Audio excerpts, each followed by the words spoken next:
your foundation, I welcome you to the Nagari Short Film Competition Award Ceremony. This is the fourth cycle of the competition. We started Nagari in 2020 during the pandemic, and since have made close to 40 films, all of which are available on the YouTube channel, NagariTV, which has over 30,000 subscribers. So how did we choose to make these films? The foundation based in Goa is focused on education and research in human settlements. This is how Charles Correa himself defined our mission, as he felt that as architects and planners, as urbanists, we need to play an active role, a proactive role, in advocating for better cities. So over the last 12 years, we have been focused on city issues, studying India's urban condition, and through conferences, workshops, publications, etc., promoting discussions to further the interests of urban professionals, and perhaps equally importantly, the general public, India's urban citizenry. We encourage them to engage in this process, to participate, as it is only through this participation that our cities will be better places to live, perhaps more equitable, more inclusive, providing better living conditions, transportation, open spaces, etc. The idea to make films on urban issues started with a phone call from Anuj Bhagwati, who is here in the audience today, and who wanted to fund 3 films that would explain the issues of density, infrastructure, etc. to the general population. He came to us because he knew Charles enjoyed working in the medium of film, and had made a few films like City on the Water for Films Division in the 1970s. And in his memory, Anuj felt that the foundation could make these. We jumped to the idea, and CCF was happy to take up the challenge, but the more we thought about it, we felt that we should perhaps make a series of very short films, as any one of these issues could be approached from many angles. We decided to call the film series Nagari. Why?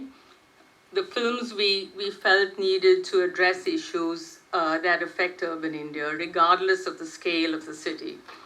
Many times our megacities sap all the oxygen in the room, as the problems are so complex.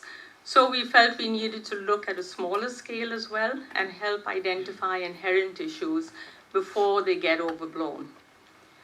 So what is the magnitude of scale of India's urban centers? To give you a perspective, at today's estimates, we currently have 6 megacities, cities with a population of over 10 million people. That's 1 crore. And those are Delhi, Mumbai, Bengaluru, Chennai, Kolkata, and Hyderabad. India has over 65 cities with a population of over 1 million, 10 lakh people. These 2 are really large cities. But now, here's a figure that is truly mind-boggling. We have close to 500 cities with a population of over 100,000. That's 1 lakh, 500 cities.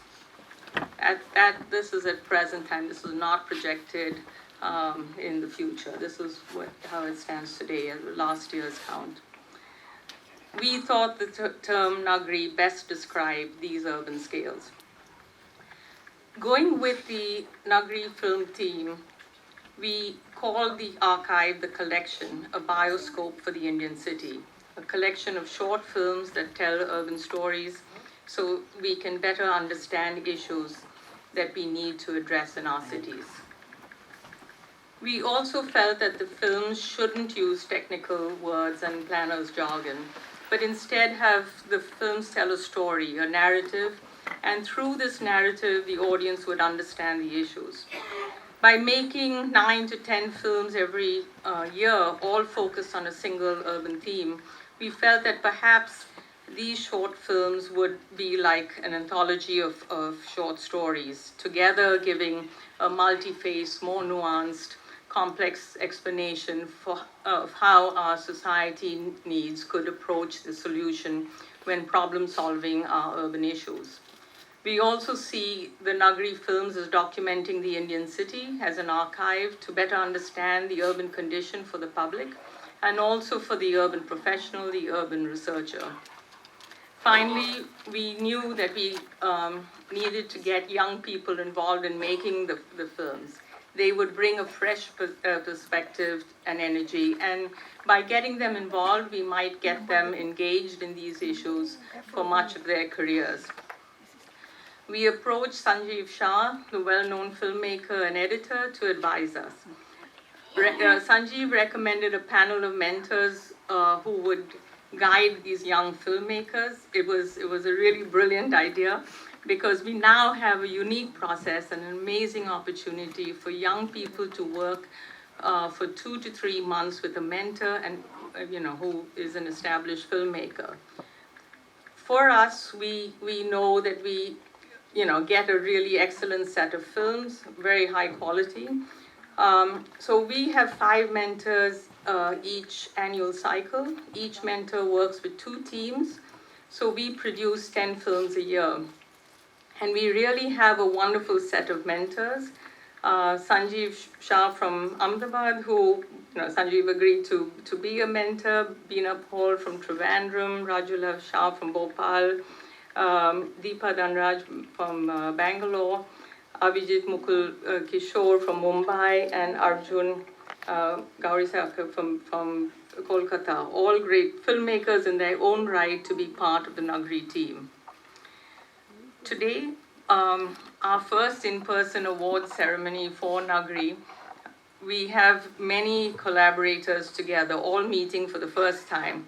It's a fantastic feeling to finally meet people who've been working together through Zoom meetings and emails and file sharing and Google Docs, etc. So today here in the auditorium, we have the mentors, many of the young filmmakers, some of the 4 cycles of jury members who've come back, and many of our past and present teams from the foundation all come together. It's really fantastic and so happy to all meet up.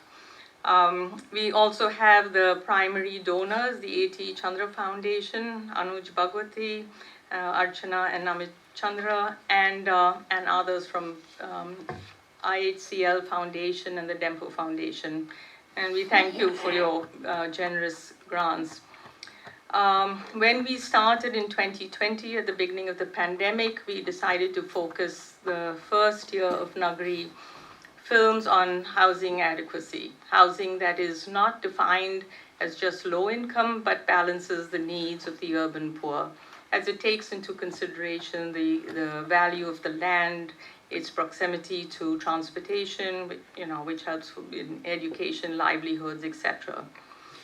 The next year, we looked at livelihoods of primarily the informal sector, people who are daily wage earners. Perhaps we were influenced by what had happened during the pandemic, with millions of people walking home across the country as cities had shut down and their daily wage jobs had dried up. In 2022, we focused on water in urban areas, water distribution, what it takes to get a water connection, flooding due to poor drainage, contamination, water scarcity. And this year, the focus has been on reclaiming the urban commons. And so the films address issues of people living next to a smoldering garbage dump of electronic waste, pollution from tanneries juxtaposed with historical sites, polluted creeks and streams that affect ecosystems dependent on them, the construction industry, traditional congested public squares like Manik Chowk in Ahmedabad, and the pressure put on such urban spaces, to name a few. We have to decide on the selection of films when all are just outlines, a simple idea that we think has the potential to make an excellent 7-minute film. It's a long process of interviewing the applicants, and here the mentors play a crucial role. They have a good understanding of whether the outline is a more complex story that needs more than just a short format film. And then we have to also balance geographic locations as well as how many films that year will cover the big city issues, the smaller urban areas, etc. So there's a lot of parameters that we have to take into consideration each year as we make our final selection. So with that overview of the Nagari process, let's start with this evening's program. First, Anuj Bhagwati, trustee of the A.T. Chandra Foundation, will say a few words. Then we will view a short 30-second sort of previews of this year's 9 films. Then, as I said earlier, since this is the first in-person Nagari Award ceremony we are hosting, we are going to view one award-winning film from each of the previous 3 years. Chairs of the jury from each cycle will introduce that year's film. This will be followed by a quick panel discussion, and if time permits, a question and answer session. And then the award ceremony announcing the 2023 awards selected by this year's jury, and the screening of the 3 award-winning films from this year. We've got a long program ahead of us, so let's begin. And Anuj, if you could please come up and say a few words.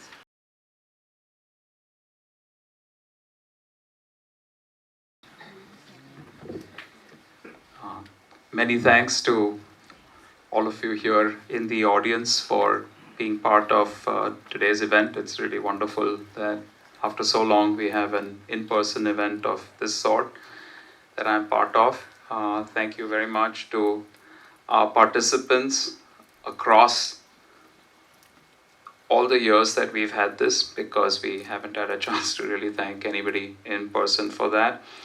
And then for the filmmakers that have worked hard to create these movies that we've seen, the mentors that have been part of shaping all these movies, our judges that have had the hard job of selecting one or the other over some other films, because so many of these films have had such fantastic merit. And thank you very much to the Charles Correa Foundation and the Correa family that has stood behind this foundation for many years. On behalf of A.T. Chandra Foundation, Amit and Archana Chandra, and the rest of the team, and Pramiti Philanthropy Partners, who we work with closely, we're really pleased, happy to be part of this process, and thank you all very much for also being part of it.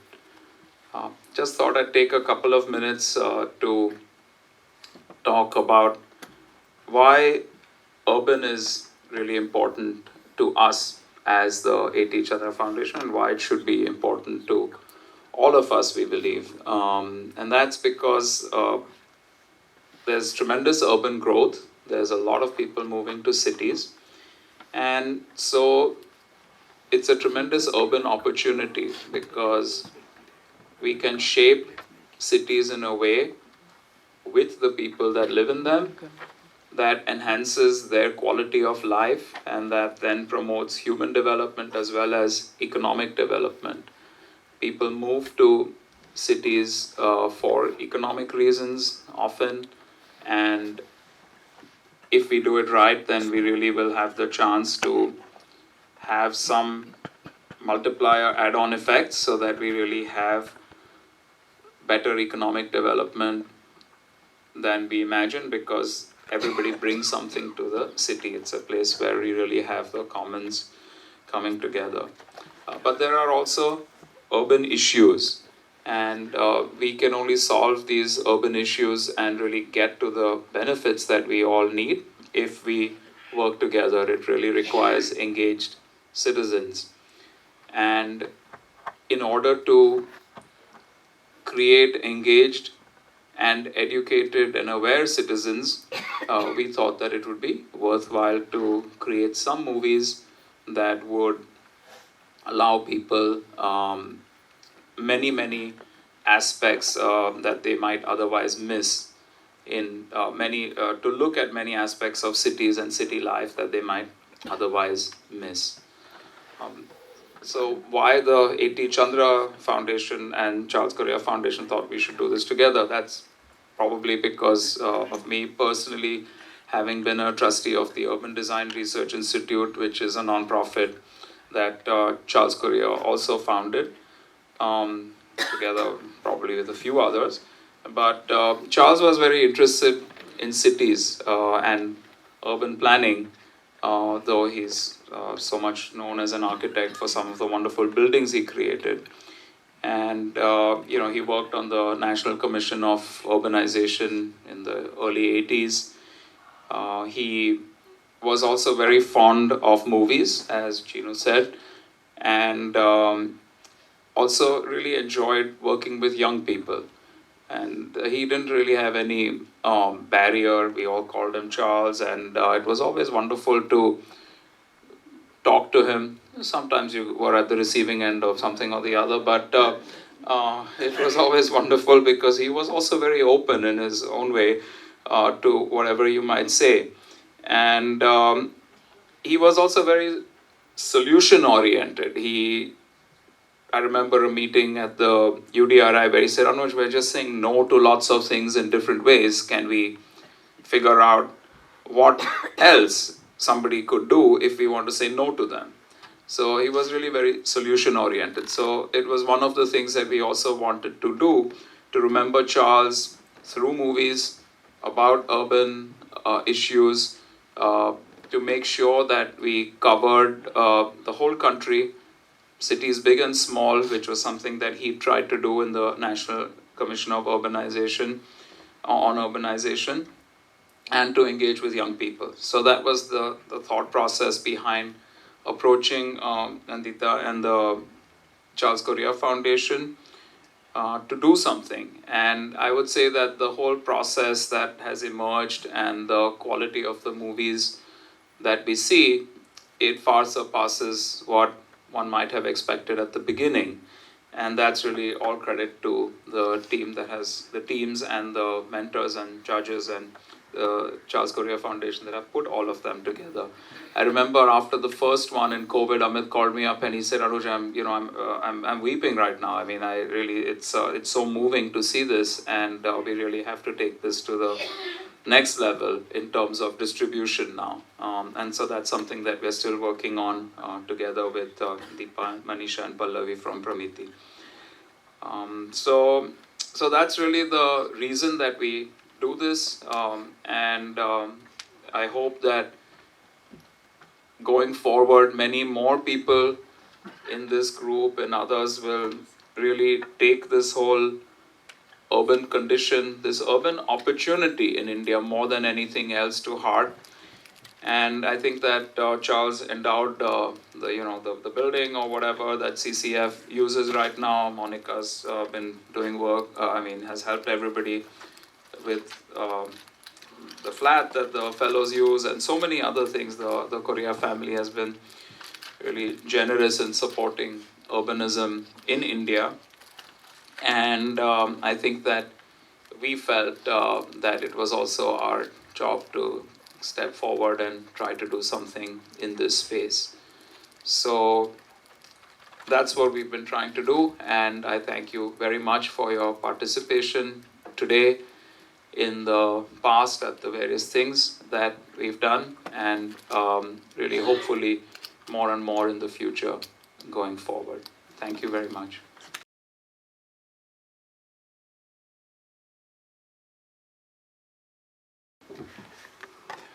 Good evening, everybody.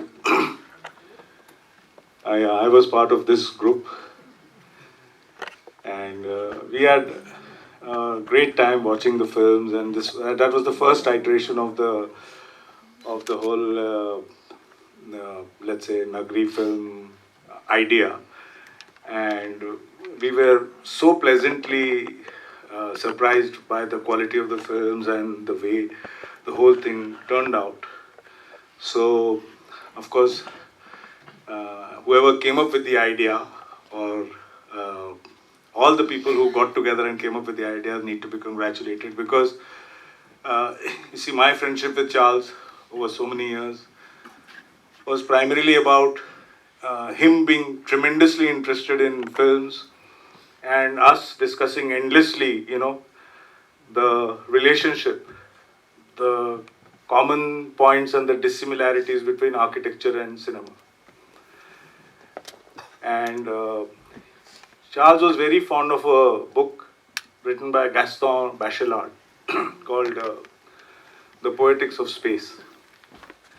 He used to quote many things, but one of the, let's say, the underlying ideas of what Bachelard was trying to say is that all built form, including, of course,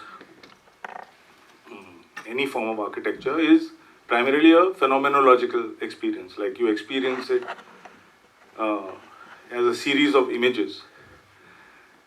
And that is where architecture becomes very similar to cinema. Then we used to talk about this whole thing of what is the essential nature of cinema. Cinema is, yes, it is a sequence of images, but in the end it also produces a kind of a gestalt, a kind of a palimpsest of a compound image that remains in your mind, of something that you have experienced. And that is also something that architecture does. And when you see architecture in that sense, in the sense of a phenomenon or in the sense of phenomenology, you begin to understand what he was trying to say or talk about architecture in terms of the ritualistic pathway, or even what he meant by the non-building. So it's a great idea, that in his memory, films are being made. Because films, one of the, I'm using the word in a loaded sense, but the hegemonical control that cinema have or cinema has over the attention of a viewer. Charles was not very happy with that idea of controlling the attention completely, and that's where he felt that architecture was superior. But what cinema allows you to do is to meditate or ruminate over something over a certain duration. And that meditation, that rumination itself makes you intelligent about something, because to meditate upon something actually is to become intelligent about it. And that's what these films do.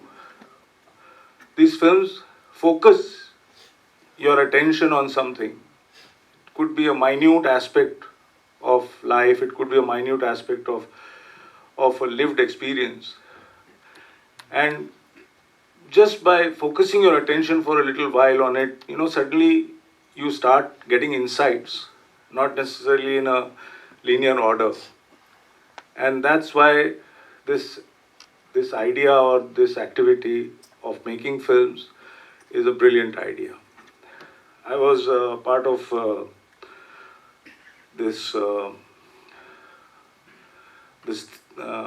panel which looked at housing adequacy in urban India, and the film which got the runners-up award that year was the film called Udta Banaras. It's, I think, a pun on another film that was made in mainstream cinema called Udta Punjab. And again, in both cases, the title itself is a sarcastic idea, because there's nothing Udta about either Banaras or Punjab.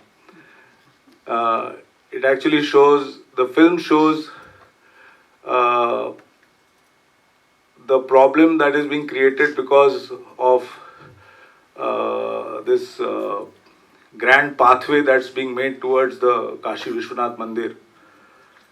And in the process, they are demolishing a whole lot of houses, especially the houses that belong to colony of Dalit residents of Banaras. The film really resonated with me deeply, because just a few years ago, actually, I had made a film on Girija Devi, who lived in Banaras, and so in order to make the film, I had gone and lived in Banaras for a pretty long time. And there are 2 or 3 sections in the film, in my film, which are solely dedicated to using the small lanes and by-lanes of the Gidolia area in order to represent the labyrinthine music of Girija Devi. And I've been told, I don't know whether it's true or not, but I've been told that those sections are some of the most poetic sections of the film. Because those labyrinthine, slightly mysterious small lanes, they in a way define what Banaras is. Now this grand big pathway that's being made, demolishing a whole lot of very old heritage structures, is obviously displacing a lot of people and dispossessing a lot of people, especially people who don't have a voice.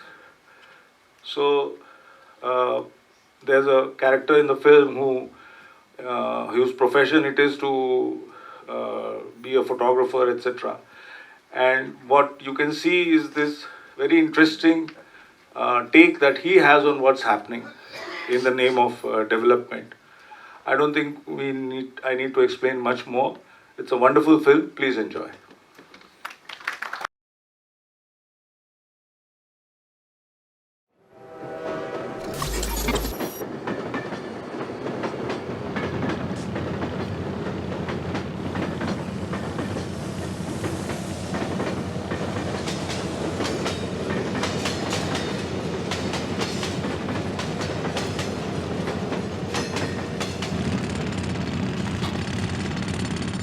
पहले ये आनंदवन था, फिर आनंदवन के बाद काशी हुआ, काशी के बाद लोग उर्दू शब्द बनारस बोलते हैं। अब अंग्रेज लोग आए तो वाराणसी बोलते हैं। वाराणसी का जो संगम होता है तो वाराणसी शहर एक टापू टाइप पर है और 500 वर्ष पुरानी सबसे पुरानी काशी नगरी है।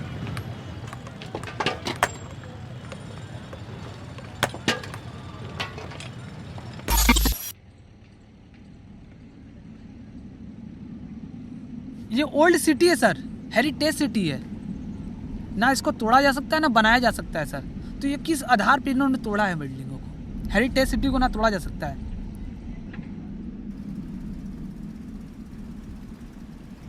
इतना चौड़ा जगह किसके लिए चाहिए? यात्री के लिए इतना चौड़ा जगह नहीं चाहिए।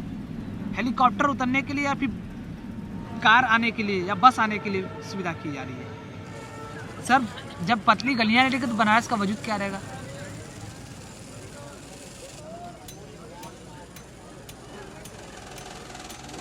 लेकिन हम समझते हैं बनारस बदल रहा है। अब बदलने से टूरिज्म आएंगे नहीं कभी। टूरिज्म जब भी आएंगे पतली गलियां ही घूमने आएंगे। अब स्मार्ट सिटी नहीं सर, ये उड़ता शहर बनारस बन जाएगा, उड़ता शहर काशी हो जाएगा। मतलब कि बनारस खत्म हो रहा है और क्यूटो आ रहा है।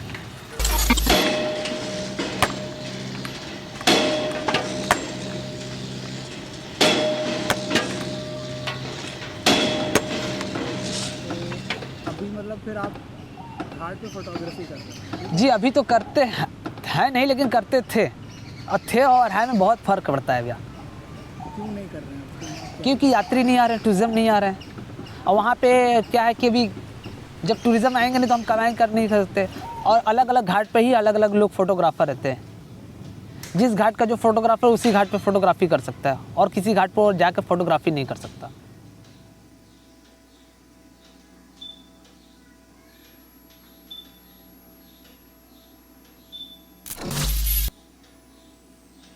फ्लैश के साथ क्यों खींचते हैं इनको जी? इससे क्या होता है कि इस चेहरे पे जो ये होता है डस्ट आने से चेहरे पे खिलावट आ जाती है, दाग धब्बे नहीं आता और जो फेस होता है थोड़ा क्लीन हो जाता है। डर होने से अच्छा कि फेस पर थोड़ा सा क्लीन आ जाता है।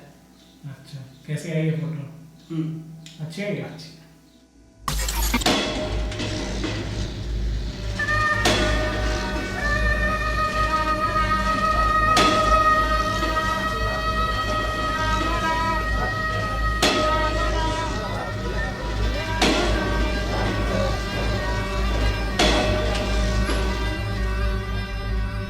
मेरा मकान सी के तरफ 35 हरजन बस्ती में है, था, यानी कि अभी तो है नहीं, था। पहले तो 2017 में इसका आरंभ हुआ था।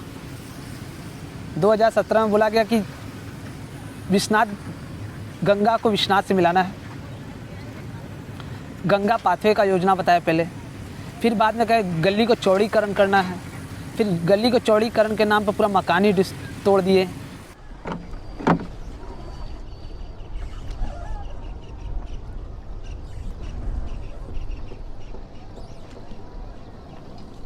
इस समय किसके पास पैसा की कोर्ट जाए?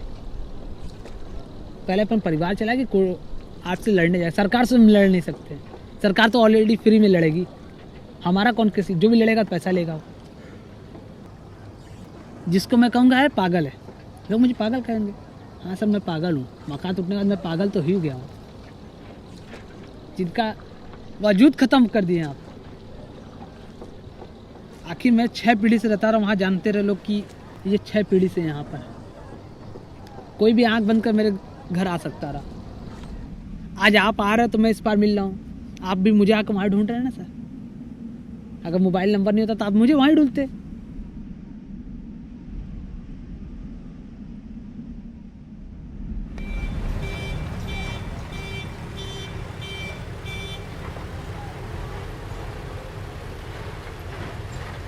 ये क्यूटो बनाने के चक्कर में लगे हैं।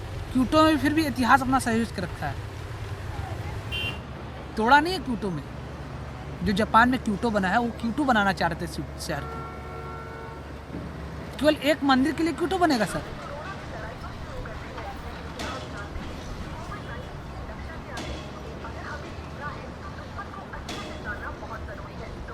₹300 का अपना टिकट बेच रहे हैं, 180 रुपये का गंगा आरती का टिकट बेच रहे हैं। सिर्फ ये टिकट बेच रहे हैं। एक समय आ गया सर जी कि गंगा जी को देखने के लिए हमको पैसा देना पड़ेगा सर जी।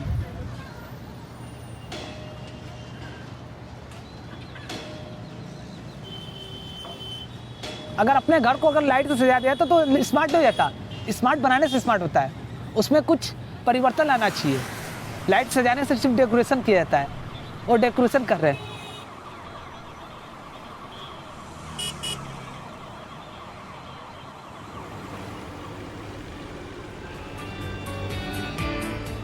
नगरी काशी में अलकनंदा क्रूज का संचालन फिर से शुरू हो गया है। पूरी तरह से एयर कंडीशनड इस क्रूज में बैठने के लिए आरामदायक सीट है। रूफटॉप रेस्टोरेंट में लोग बैठकर अपने मनपसंद लंच और ब्रंच का लुत्फ उठा सकते हैं।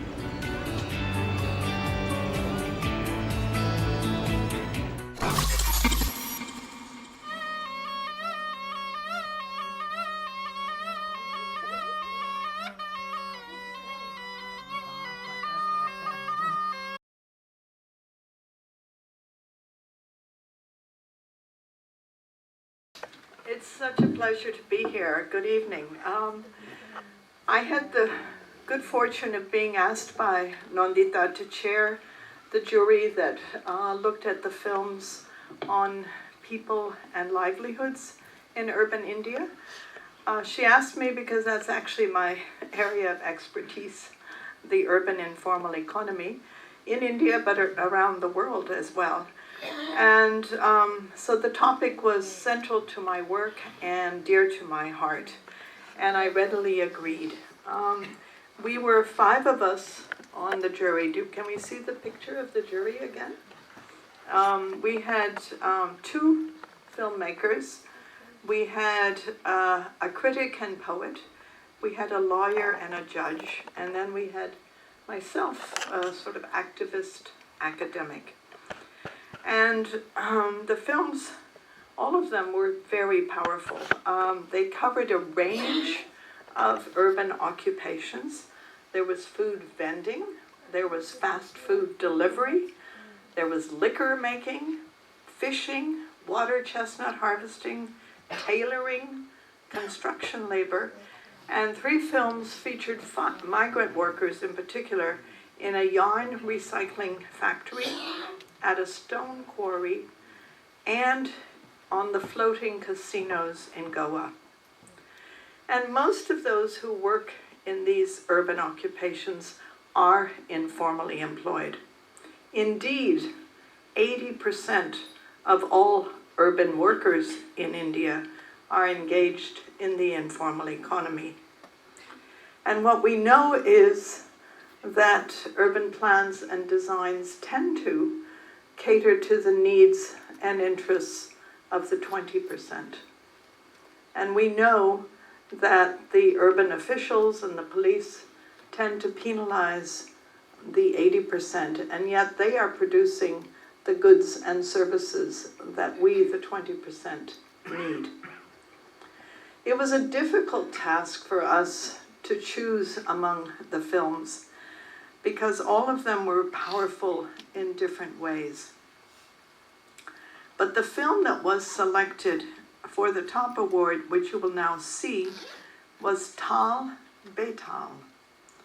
It's the story of a community that has for generations farmed water chestnuts in the ponds of Jabalpur, Madhya Pradesh, a town that was of particular interest to me because I lived there in, would you believe, 1946. As the ponds in Jabalpur became increasingly polluted, the community had to move to ponds outside the city and to resort to farming fish. So please enjoy the film, and thank you again to Nandita and others for involving me in this important project. Thank you.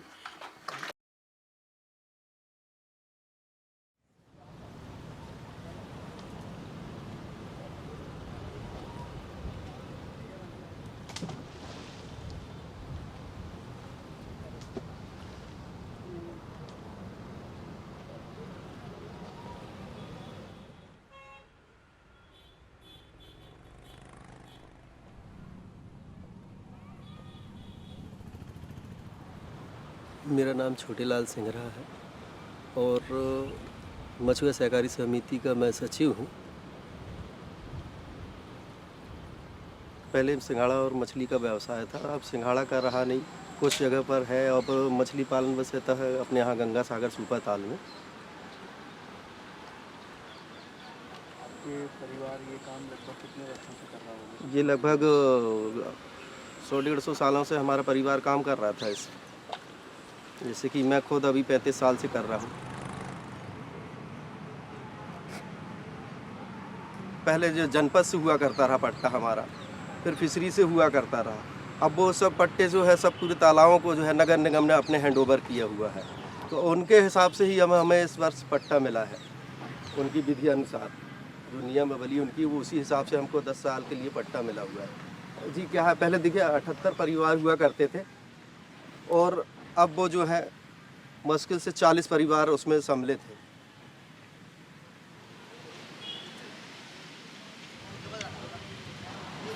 पहले 2 काम होते थे, एक सिंघाड़ा होता था, वो कम से कम हम लोग के 2 महीने 3 महीने का कवर कर देती थी। उस समय पीरियड में हम लोग मछली मारना बंद कर देती थी। सिंघाड़ा जो होता है साफ़ सुथरा जगह होता है, पानी स्वच्छ होना चाहिए, वहाँ होती पानी। अगर गंदी जगह में लगाएंगे तो वो सिंघाड़ी होता ही नहीं, गल जाती है, सड़ जाती है। उससे नुकसान होने लगा तो हम लोगों ने सिंघाड़ा बंद कर दिया। सिंघाड़ा बंद करके मछली पालन किया तो उस समय नाले तो मिले नहीं रहे। अब जैसे दिन बीतते गए नाले शासन ने पूरे जोड़ दिए हैं, तो फिर परेशानी हम लोगों को। अभी आपको हम यहीं से दिखाएं, ये कम्प्लेक्स जो बना हुआ है नगर निगम ने बनाया है सामने, उसका पूरा पानी तालाब के अंदर कर दिया है। पूरा पहाड़ का पानी, जितने टैंक वैंक बने हैं घर में घरेलू, पूरा गंदा पानी एक तालाब में गिरा दिया। आइट साइड में जितने टैंक बने हैं बस्ती के किनारे किनारे सब पाइप डाल के सब तालाब में गिरा दिए। एक समय वो होता तो गर्मी में हम लोग को बहुत ही मुश्किल से संभालना होता तालाब। कई बार ऐसे हादसा हो चुके कि ऑक्सीजन की कमी होने के कारण पूरा गंदा पानी, जब इकट्ठा हो जाता है तो गंदगी ज़्यादा दिखाई देती है, इसके कारण सारी मछली मर जाती। शासन से कुछ मदद मांगो तो शासन ने आज तक भी 1 रुपये नहीं दिया। अरे हम लोगों को खुजली हो जाती है, फोड़े पड़ जाते हैं वो पानी घुसते हुए। मगर हम लोग अब कैसा हुई दवाइयाँ वाइयाँ लगा लूँ के हम लोग तेल की लगा जगह के कोई खेलते दूसरा पानी में काम करेगा तो बीमार हो जाएगा, बीमार हो जाएगा।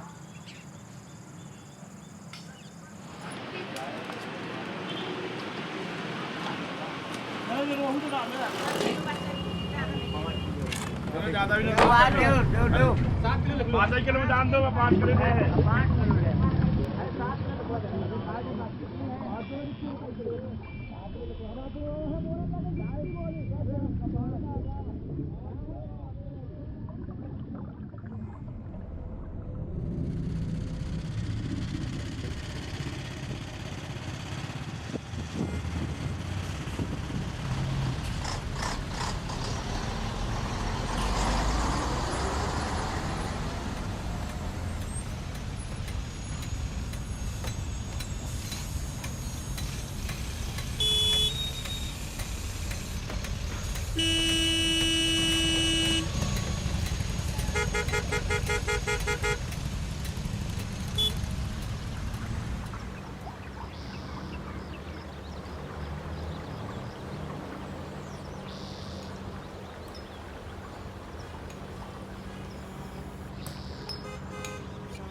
शहर के तालाब में क्या है, तालाब सूखते नहीं हैं। तालाब सूखने ना कारण जो है चारों तरफ से जो बस्तियां बसी हैं, कॉलोनी बसी, उनका पानी निरंतर आता रहता है। और जो ज़मीन सूखती थी उससे कड़ापन आता था, तो वो अच्छी तरीके से सिंघाड़ा होता रहा। अब स्थिति ये है कि एक सिंघाड़ा लगाते हैं कि बॉला नीचे से गल जाती है, तो सिंघाड़ा मतलब होता नहीं है। इसीलिए हमें दूर दराज जाके करना पड़ता है। अब हमें दूर ही यहाँ पर आए हैं, उगे हैं 35 किलोमीटर 40 किलोमीटर दूर आके हमें धंधा करना पड़ रहा है। तो इस वजह से अब हम लोग को मजबूरी है कि बाहर जाके हमें व्यवसाय करना पड़ता है, क्योंकि हमें और कोई बिजनेस आता नहीं है।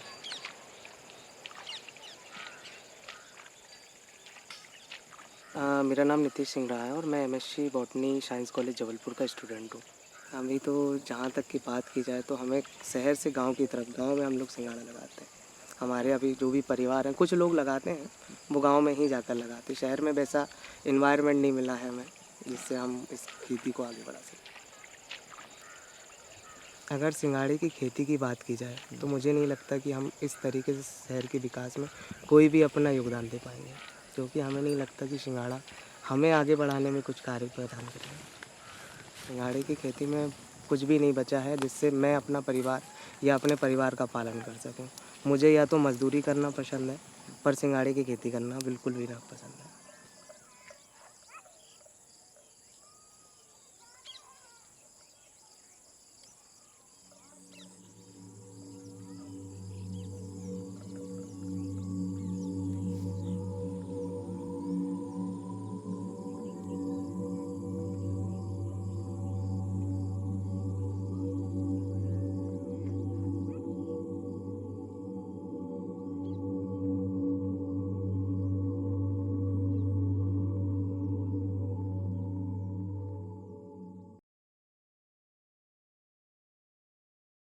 Good evening, friends.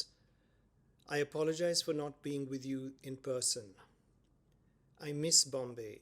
It's not only my favorite city with close friends and my team I've made films with, it's also a city that inspires me. I've written and made almost all my films here. I'm particularly passionate about short films. They touch our hearts and stay with us long. They take us to places and bring us close to people and lives not often seen on screen. They're also the toughest to make, which is why Nagari is so special. It's a space to exchange ideas, to have an open conversation, It's a forum which encourages the freedom of expression and the freedom to create these works. What's special is that the works you're seeing here are the voices of our future. Last year, the theme was water in urban environments. This really spoke to me, as water and the war to control water is a theme that runs through all my movies. And that again is why Nagari is so special. It encourages us to think about human survival. It allows us to tell stories our way. It's open to experimentation. You can make the film you want to. There are no rules on how to tell a story. Each film brings to life a world and story which is waiting to be told. Each film is special and unique. This is a testament to the filmmakers, their mentors, and everyone who's worked in front of and behind the camera to tell these stories. In 2022, the Nagari Golden Bisocope was awarded to All Day and All of the Night. You're going to see this now. It's an extraordinary film. I was stunned by it.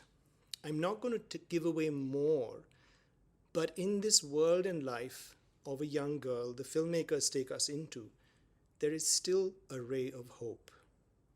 And that is again why Nagari is so special. Have a wonderful screening tonight, and thank you.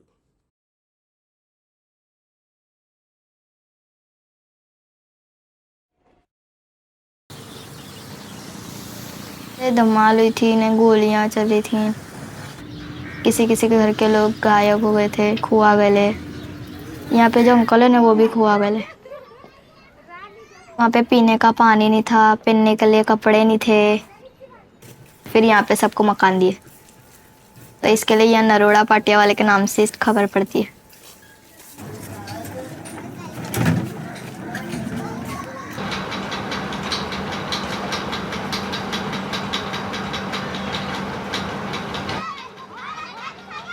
सब अच्छा लगता है यहाँ पर रहना खेलना कूदना यहाँ पर सब अच्छा है खाली कचरे की वजह से बाकी सब अच्छा है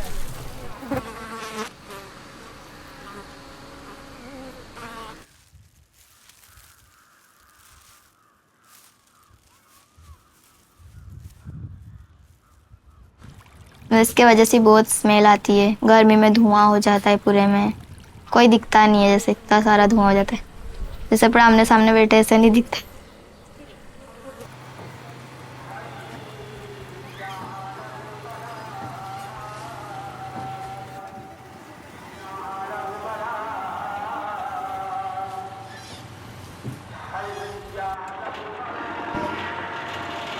अभी एक अंकल मर गए लोग बुलडोजर उनका नहीं हाथ होता उनका यहाँ रख गए तो उन्हें पूरा अलग हो गया एक साल भी खाली नहीं जाता जो यहाँ पे मरना है हर साल कोई ना कोई दब के मर जाता है कोई कपर कोई चीज छिड़ जाती है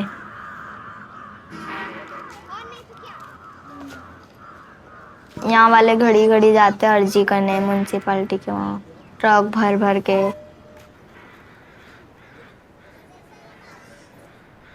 अब बोलते कचरा हटेगा तो हॉस्पिटल बनेगा या तो फिर गार्डन बनेगा इतने साल से नहीं हट रहा क्या हटेगा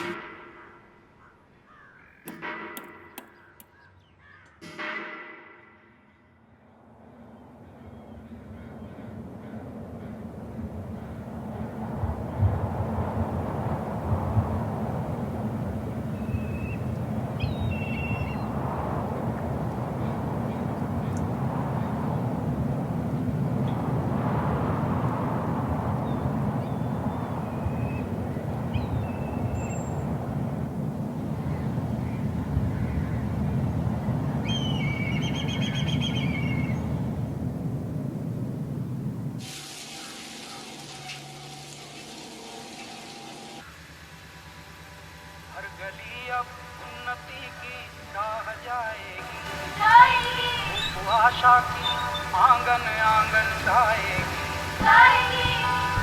स्वप्न गांधी जी का साकार करना है स्वच्छता का देश में त्योहार करना है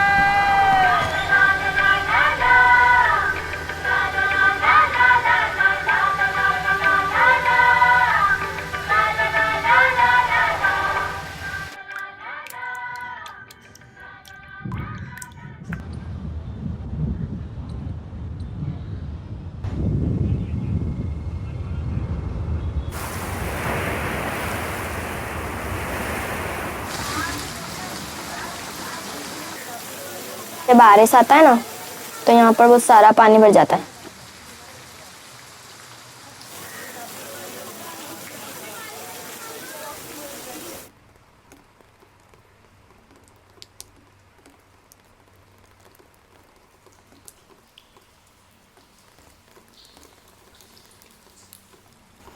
बकरा ईद के दिन बारिश नहीं आई, तब हमारे वहाँ 2 दिन घर में पानी रिया था।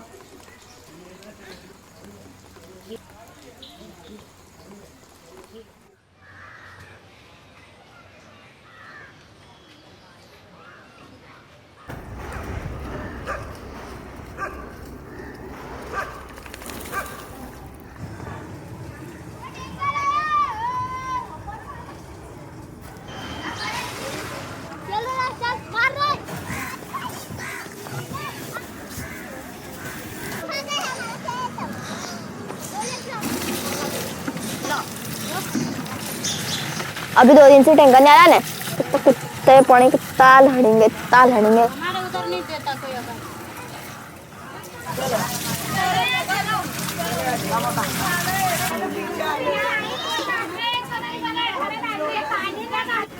आपका भाई भी है ना, छोटा है? बड़ा है। वो पानी भरने नहीं, वो नहीं जाता, ना बोलते। आप ना बोल। ना, ये मम्मी पकड़ के मारेंगे।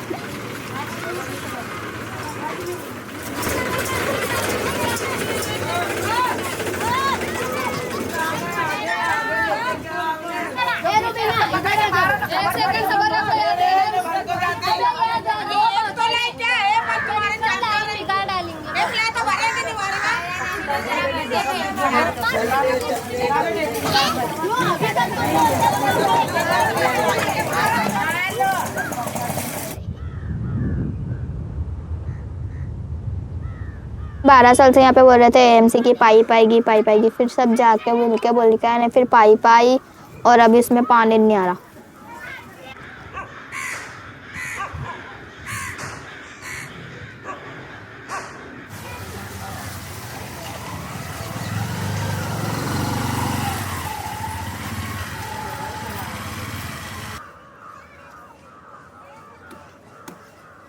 एएमसी का नल लग जाएगा तो टैंकर नहीं आएगा। तो यहाँ पे खुद का पानी हो तो आराम से भर भी सकते हैं, वहाँ पे तो लड़ के भरने का। फिर हमारे को ये बोर के पैसे नहीं देने पड़ेंगे।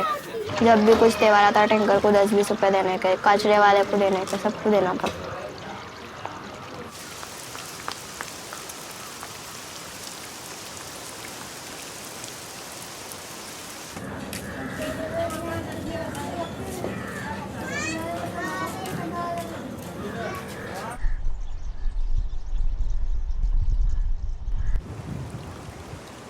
हमारे यहाँ ही सबसे ज़्यादा मुश्किल है, कहीं भी नहीं है इतनी। तो कहीं ऐसे पहाड़ नहीं है, कहीं ऐसा पानी नहीं आता काला, कोई के वहाँ घर में नहीं भराता, धुआं नहीं आता, बास नहीं आती, यहाँ पे ये सब होता है।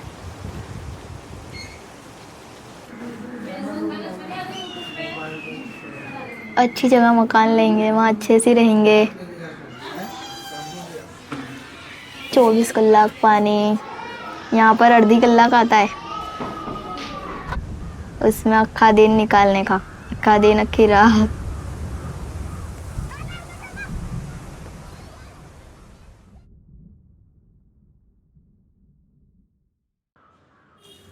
हाँ, कौन? महेश भाई?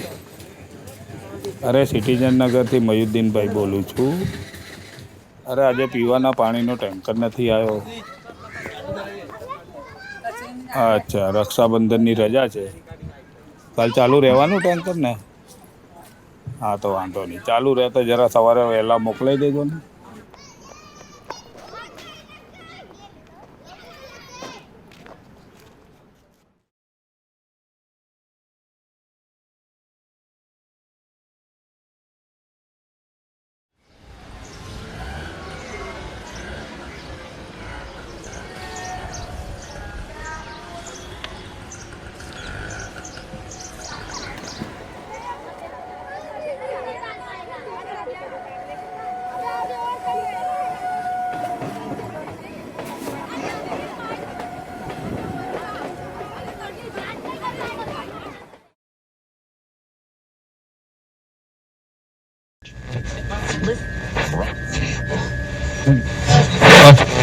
না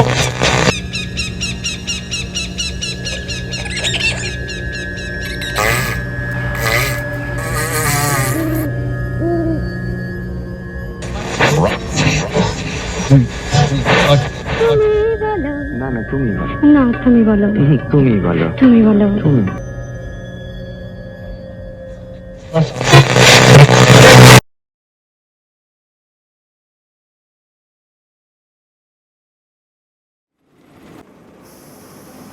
लगता तो है, इंसल्ट फील होती है, हर कोई ये कहता है कूड़े के पहाड़ के पास रहती है ये।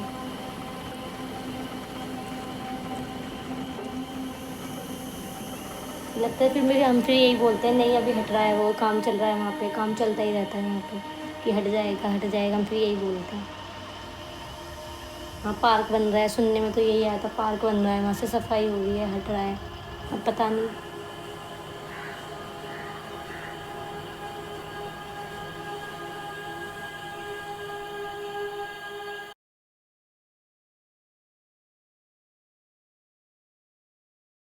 नाही तुझे कारण जल्दी बंद होता लया नहीं एक मंडे को था तुरी सबे निजो निजो फीस आनिसा फीस तो क्या सिले निशा नहीं तो सुआ हमार घर आरु ये तो प्लास्टिक और पहाड़ जट प्लास्टिक है प्लास्टिक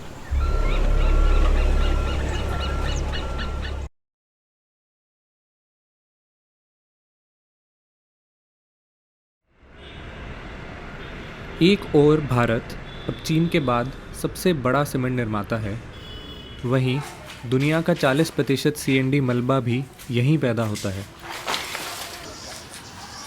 सिविल में तो जल्दी सिलेक्शन हो जाए ऐसे होता है।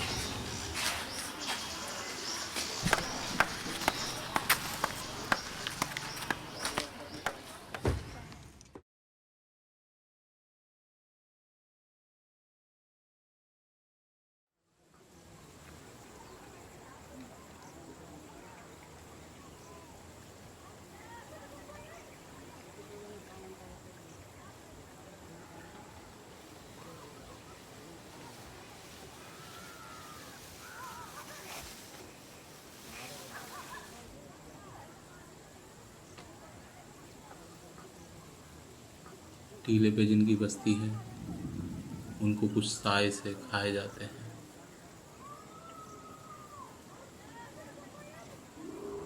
वहाँ के लोग इसकी एक कहानी सुनाते हैं।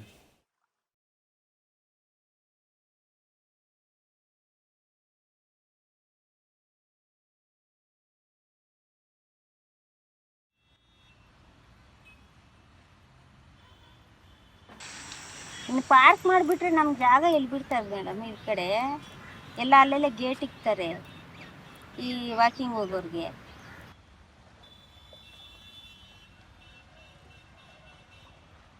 ಅದೇ ನಮ್ಮ ತೋಟ ಕಡೆ ಏನನ್ನ ನಾವು ಇಲ್ಲಿ ಓಡಾಡ್ತಾರಲ್ಲ ವಾಕಿಂಗ್ ಮಾಡ್ತಾರಲ್ಲ ಆವಾಗ ಏನನ ಅಂಗಡಿ ಹಣ್ಣು ಈ ಕಾಫಿ ಟೀ ಅಂಥದ್ದು ಏನನ ಇಟ್ಕೊಂಡ್ರೆ ಚೆನ್ನಾಗಿ ವ್ಯಾಪಾರ ಆಗುತ್ತೆ.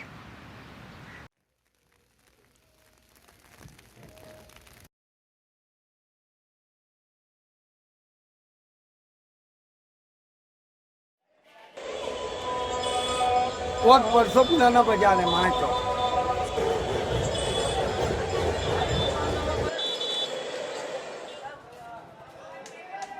आपको आइसक्रीम कुल्फी की जगह हो तो आ जाओ। वो फिक्स जगह पे हम वर्षों से लगाते वही जगह पे लगाते। हम लोग शाम को 7:30 8 बजे आते हैं, रात के 2 बजे तक।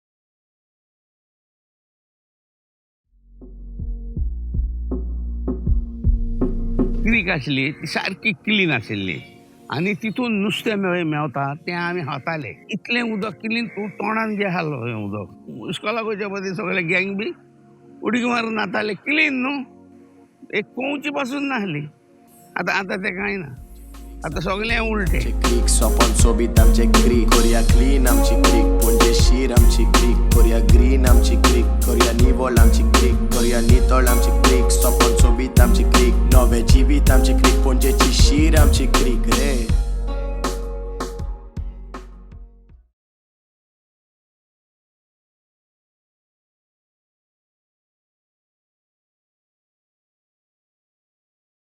Good evening again, and I'm Marty Alter Chen, and it's just such a great honor to be asked to chair this panel discussion and to be back in Mumbai. And I did want to just say on a personal note, it's particularly moving to be at the NCPA because my late brother, Tom Alter, the actor, performed dozens of plays and readings here. And Carol Alter, his widow and my sister-in-law is here. She's a Bombayite. And when she returned to the NCPA last year, after a long gap, when Tom passed away 6 years ago, she told me when she came back to NCPA, and I quote, "I'm home again." So it's nice to be here in Tom and Carol's home. Just by way of background, I teach at Harvard University, but what I really did for 20 years was run a global network that was committed to empowering the working poor in the informal economy around the world to secure their livelihoods. So the themes of the Nagari series, each of them, is very central to the work that we do. And I just want to say that we've all seen these very moving and sobering images from cities across India. And I don't think it will give you a lot of comfort, but I just want to say these problems, these issues, these images are not unique to India.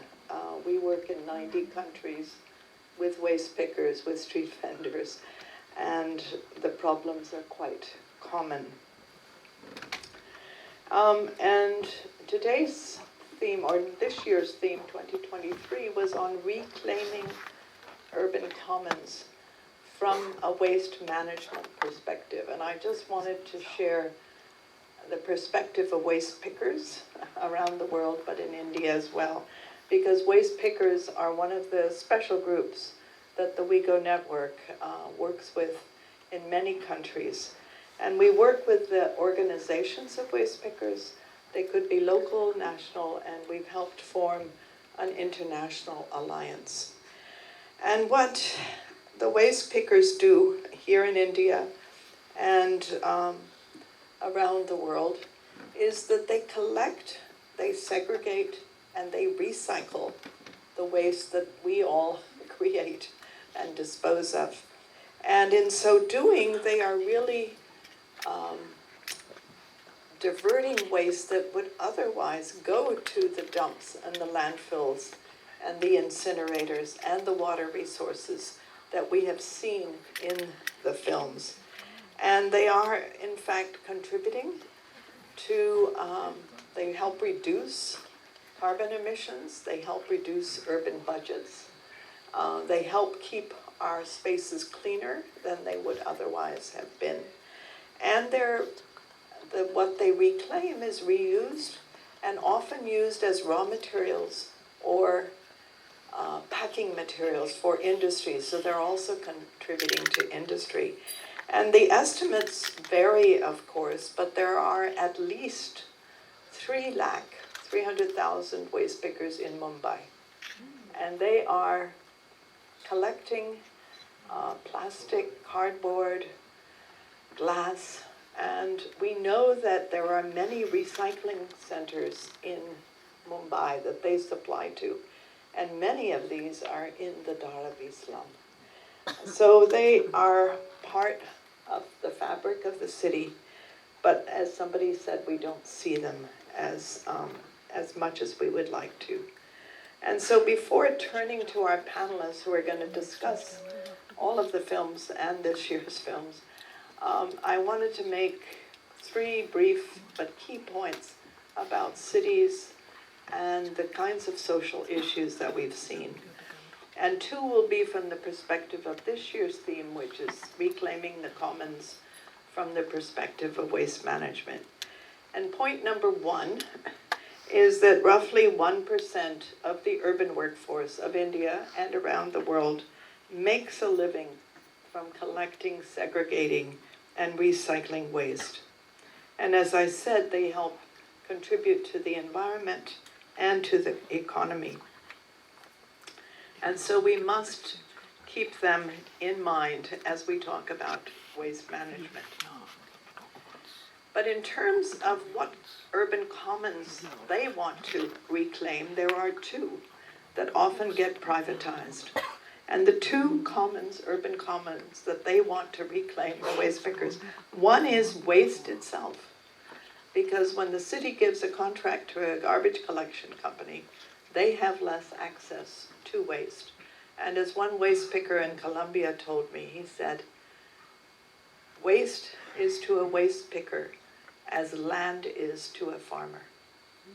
And another one said, when you see waste, you see trash. When we look at waste, we see glass, we see plastic, we see recyclables. They're the experts on the reclaiming. But they are not fully recognized in the solid waste management systems around the world. And yet in India, the solid waste management rules, which the organizations of waste pickers helped influence, mandate that the waste pickers be allowed to continue to collect, segregate, and recycle waste. And they should be hired in the municipal sort of material recovery centers that are created. And yet, somebody in the urban ministry of India told us at a conference in Delhi, you can create these rules and fight for them, but I have nobody in my ministry or the department to implement the rules. So the organizations of waste pickers are also having to implement the rules that have been satisfactory to them. And this, just the final point is that, as I mentioned earlier, over 80% of the urban workforce in India is informal. And yet they're construction workers, they're domestic workers, they're home-based producers, street vendors, transport workers, you name them, they're producing the goods and services that we need. And yet they are not taken into account in urban planning and design, and they are routinely victimized by urban officials and the police. Specialties, but just from my perspective as somebody who's been with the World Health Organization and has been with the UN Population Fund, which focuses on women's health, sexual and reproductive health and rights, what struck me was the gender aspect, first of all, about the waste picker community. I think there were at least 2 or 3 films where the protagonist is a woman or a young girl. And just seeing the stats around the world, including this country, the vast, perhaps not the vast majority, but many of the community are actually women and kids. And the health aspects of things from general waste to e-waste increasingly actually impact women and girls physically. And they have a huge impact on them across the entire life cycle. So with my health cap on, that is something that struck me. I think if we are to tackle issues like the ones that we're seeing in these films, we need to find a way to really come together, although it sounds very Pollyanna-ish, and to dialogue, not only amongst ourselves, us sitting in this room who are inherently privileged, but as the films themselves and the theme of this year with the communities. There's a scene or a film from Bangalore which actually has a story of a woman who's seen the lake and her whole ecosystem vanish. But there's also a group of citizens that sort of comes together, which doesn't include her. She still feels excluded, but there is some hope at the end that if there is dialogue across the socioeconomic strata, first and foremost, that might form a coalition bit by bit that can then push back against those who would do what they want to do without fear of any reprisals or any accountability. So I think from a human rights perspective, these are ultimately rights issues. It can be about waste today, it can be about something else tomorrow, but it is about the right of the individual. Are we all truly equal, etc., etc.? And using Gandhi's words and the song in praise of his aspirations, whether it's sanitation or it's communal harmony, which also is seen across the years in these films, because I actually saw it being used not only in a couple of films this year, but the same song was actually excerpted in a film from 2 or 3 years ago as well. So I think all these strands coming together really drove home the point to me that even though it might seem hopeless, there is still, as you said, a glimmer of hope, and that is what we need to really cling to more than ever at this time. I would also say that finally these films made me very uncomfortable. It was very hard for me to watch every scene in them, from the sheer sewage and physical waste. I recall that when I went to the camps in Cox's Bazar, the Rohingya refugees, it was hard for me as a South Bombay spoiled brat to actually traverse puddles of muck and shit, basically. And once again, looking at these sorts of things in these films made me very uncomfortable and made me ask myself as to what have I done to contribute in some way to what's actually happening, and what can we do sitting here in this very safe space to move from this panel discussion or the annual films to doing something more concrete that can have impact, and how do we measure that sort of impact down the road. So I'll stop rambling now, but these were the thoughts that sort of came to me. Thank you.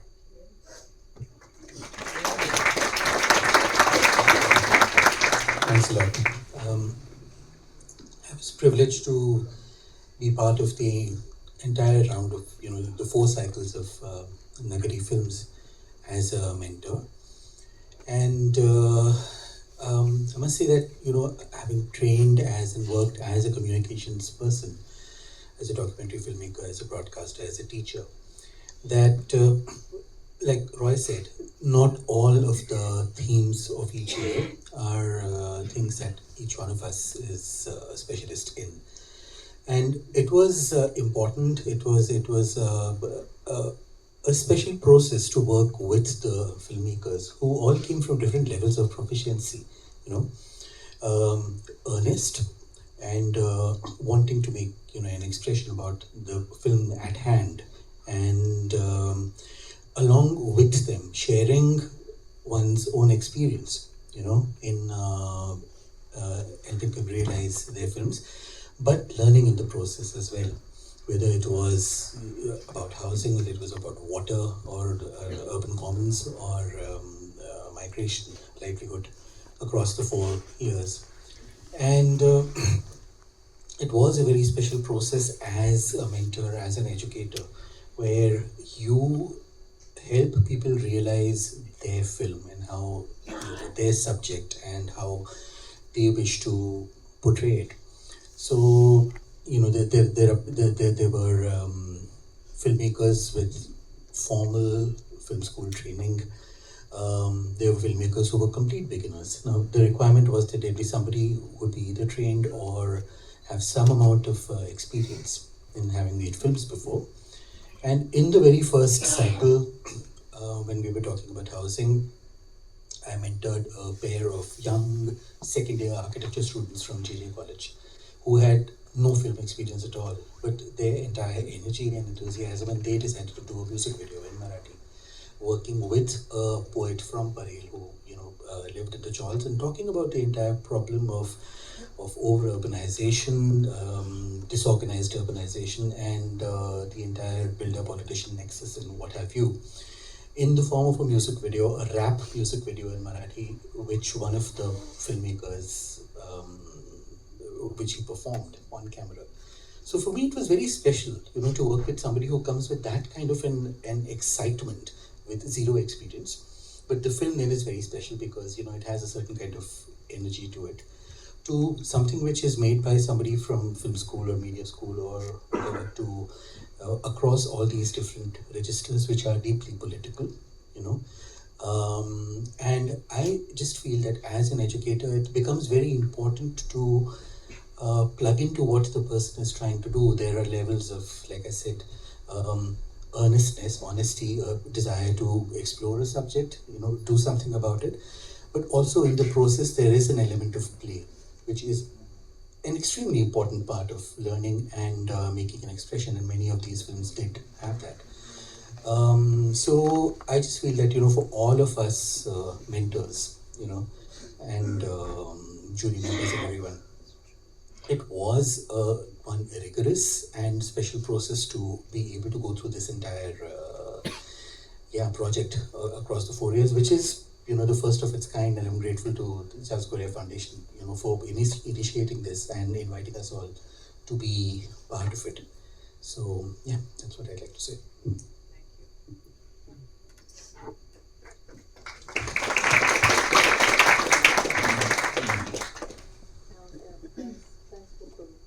We've been here for all 4 years, and as all the mentors have put in an amazing job, because really sort of taken these teams through, and each one of these films, you ask, what did you learn from these? And actually sort of having been there right through the process, one still watches them in the end and learns so much. And say the film that Roy talked about in Bangalore, really what one realizes is that you need, in order to sort of reclaim the urban commons, you have to all be sort of find a common ground as to who these the urban commons is for. And I think that film shows, like, for the woman who is comes from a family that for generations has tilled the land and had got the water from that holding pond. What she's looking for is quite a different access and stuff than what these affluent dwellers from this very expensive development, which has actually ruined the pond, but now they're looking for a jogging track and stuff, and they're very happy that they've stabilized that water body, and they're beautifying it, and those are not the same thing, So who has been successful, and is anyone successful if you have not been able to really work with the community? I think we, as a society, we are not really even looking at what poorer people need. It's just does the city work for us, and that is what I've learned from these films, that we are just all the time finding a very different kind of sense of what is required and what we think is a successful restoration, whether it's of a building or of an area or whatever. We are just not understanding, and until we can do that, I think we are not going to be successful in what society needs, to bring about. And that's a real problem, I think. But yeah, that's what I learned from the film. Just to sort of sum up that first round of reflections, we are seeing in those films the political economy of who gets access to these resources, who do the failure of sanitation and other services impact most directly, in what ways. And I do think that gender plays into it, but I think what I heard all the time was the caste hierarchy and a bit the religious hierarchy. And it is a question of who does urban development for. And just to close, I was many years ago, I've been several times to the Sabarmati Ashram in Ahmedabad, and I was standing with the Chowkidar overlooking the riverfront development. And I said, "What do you think of it?" And he said to me, "It's for the rich, it's not for us." Right? And so that's, I think, the challenge for us, is that we need to think of the urban commons as a place where all citizens have rights, not just the elite and the middle class. And so I think the films do a wonderful job in sort of challenging our conscience on that set of issues. So I have a second round of, the second question is, since I'm a writer, I've always been convinced that, a picture is worth 1,000 words, as the adage goes, and then you see a short video and you think, how many words is that worth? Because it just brings home things that I would try to write about so much more vividly.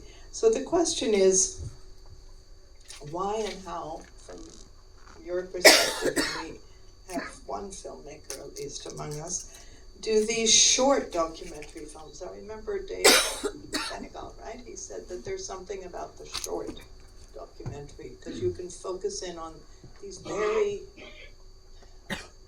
microscopic situations, if you will, the everyday, that have huge meta implications. So why and how do these short documentary films, such as the ones we've seen, why are they able and so important in highlighting these social issues? And what is it about them?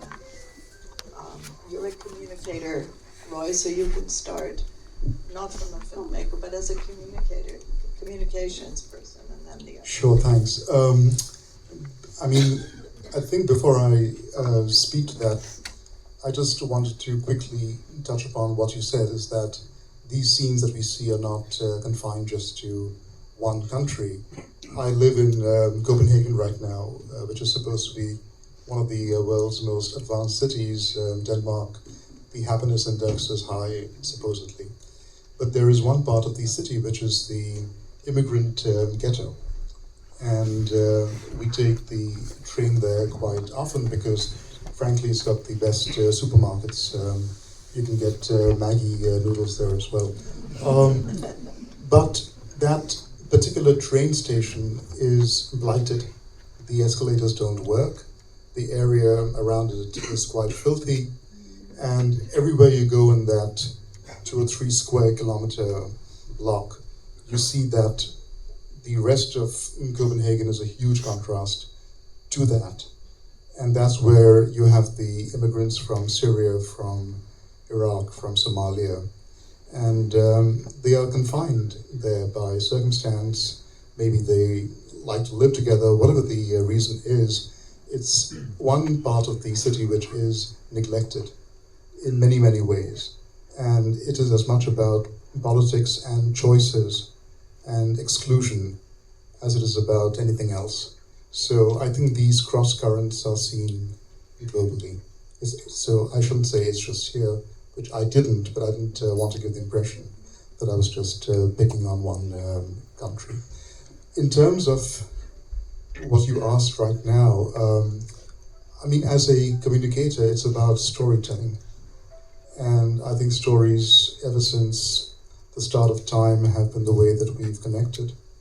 I think a good story is much more powerful than preaching from the pulpit and hectoring people. So through the lived experience, the shared experience, it is something that really connects us, and we can, if we allow ourselves to empathize with the other through storytelling, even though we are not living in those slums and next to those waste mounds, we can, for even those 10 minutes of the film, glimpse into that world. And if we are sensitive enough, I think we can start introspecting and ask ourselves, what if that was me? And I think that's where you start empathy and connections and finding solutions. And as you were saying, Chino, it is about that in common ground for whom. It is about using stories to find that commonality. I should say that we did a survey as to what were the most successful WHO communication products and content over the pandemic. And we found that by far the most disseminated platforms are social platforms. And it's no longer Facebook and Twitter or X, but it is things like TikTok. People get their news and their information from platforms that people of my generation might not be on. And I think a film festival like this, where you've got short films, where you've got the ability to package very complex issues into soundbite or video bite size stories, needs to find a way to disseminate this in a much more strategic and clever way, using the platforms where young people especially are at. We can speak amongst ourselves, but the true impact is, as these films do, embrace youth and give them the platform, and we need to be where they are. So that sounds a bit simplistic, but that is where we get the most bang for our buck. Thanks, right. So yeah, I mean, completely picking up from where you left that. Our challenge completely is, you mentioned the short film format and its specificities, but I'll come to those in a minute. Our challenge is TikTok and Instagram and all the information and disinformation that is very easily spread using the social media, where I found TikTok to be absolutely fascinating, where your video duration is 12 seconds. It is performative, and in those 12 seconds, and the format is that it plays and then it loops over, and it continuously keeps looping over. And you do what you do. I mean, it could be just a set of silly gags or jokes or whatever else, but then the entire power of that medium to be able to put across information, like I said, disinformation, propaganda, news, and everything else, advertisements. Or, since it's been banned in India since the middle of the pandemic, Instagram and various other platforms that I find essential to engage with. And my training is completely different, in long form filmmaking or documentary making, which is of, by now, we're talking about films of a certain, I guess, duration, and you'll be looking at things in depth. But I remember growing up in a very different idea of culture in the 70s, 80s and 90s in India, where you had this public service broadcasting shorts and fillers that used to run on state television, where if it was classical musicians doing their renditions of essentially national integration spots like Mile Sur Mera Tumhara, or many of these which were using music, classical or popular, or images of sportsmen driving together an information of a very inclusive and different idea of nationhood, of nationalism. It is propaganda, but it's propaganda with a very, very different agenda from it. It's not bad propaganda. It is an idea of of society making that the state is enforcing through its media. And we are again witnessing propaganda of a very, very different kind, which is coming to us not only through the mainstream broadcast media, but through our various handheld devices. And much as you may find it difficult to counter that in our own limited capacities, I just feel it's very, very important to acknowledge it and maybe just point it out. As you said, it's important to say these things, Therefore, the short film format, really the short film format that becomes important and accessible to put across a certain message. So that's what. Well, yeah, so I think yes, the short film format, which can be very, very crisp and get the message home. But I think what you were asking too about the documentary is so powerful. It's very difficult, I think, to write a screenplay that says it the way it is. With it's. I think when you in many of these films, you are seeing such a reality, and you can see from the whole delivery of the line. You'd have to be a very good actor to be able to say it that way, because the documentary is so powerful because it's so real. And I think, actually, the Nagari films don't have to be documentaries. They have to be short films, but they're not necessarily documentaries. But each time around, I find that the documentaries say it in such a succinct way, because you can catch that on camera, the anguish, and the way people tell it, because they feel the pain and you feel it too. That's it. It's just that but and we need to, like Anuj was saying too, we need to find also success stories. We need to find more positive things, but right now still there's just so much that is wrong, that is painful, that is difficult to understand, and perhaps difficult to plan for. And that's why I was talking about the scale of urbanization in India.